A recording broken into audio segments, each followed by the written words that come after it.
તો જામનગરમાં સાંબેલાધાર વરસાદના કારણે લોકમેળા મેદાનમાં પાણી ભરાયા। સાંબેલાધાર વરસાદના કારણે રંગમતી નાગમતી નદીના પટમાં થતો લોકમેળો પાણીમાં ગરકાવ થઈ ગયો। મેળાના ગ્રાઉન્ડમાં બસ, ટ્રક સહિત વાહનો ડૂબતા દેખાયા હતા, તેમજ નદીમાંથી પણ પાણી છોડવામાં આવતા નીચાણવાળા વિસ્તારોમાં પાણી ભરાયા હતા। જામનગર શહેરમાં સતત 24 કલાકથી પડી રહેલા સાંબેલાધાર વરસાદના કારણે ચોતરફ પાણી થઈ ગયું છે।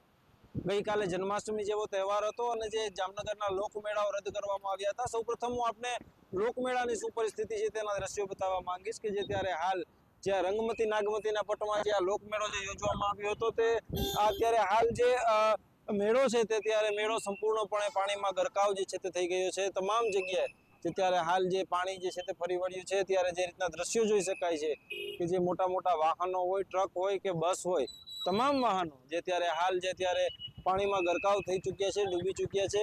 આ પાણીનો પ્રવાહ જે ત્યારે સતત જે વહી રહ્યો છે, કારણ કે જે રંગમતી નદીઓ ઓવરફ્લો થવાના કારણે જે તેનું પાણી જે છોડવામાં આવ્યું છે ત્યાં જામનગરના નીચાણવાળા વિસ્તારોમાં જે આ પાણી જે છે તે જઈ રહ્યું છે।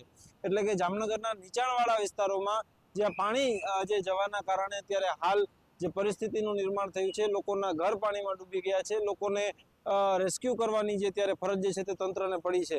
તમામ જગ્યાએ જે ત્યારે હાલ જે આ પરિસ્થિતિનું નિર્માણ થયું છે ત્યારે જામનગરના તમામ જે નીચાણવાળા વિસ્તારો છે ત્યાં ત્યારે હાલ પાણી ભરાયા છે। ત્યારે હજુ પણ વરસાદી જોર યથાવત છે ને આવનારા સમયમાં હજુ પણ જે લોકોના ઘરમાં પાણી વધે અને લોકોની મુશ્કેલીમાં વધારો થાય તેવી શક્યતાઓ વર્તાઈ રહી છે। કેમેરામેન હિમાંશુ પરમાર સાથે અર્જુન પંડ્યા, GSTV ન્યૂઝ, જામનગર।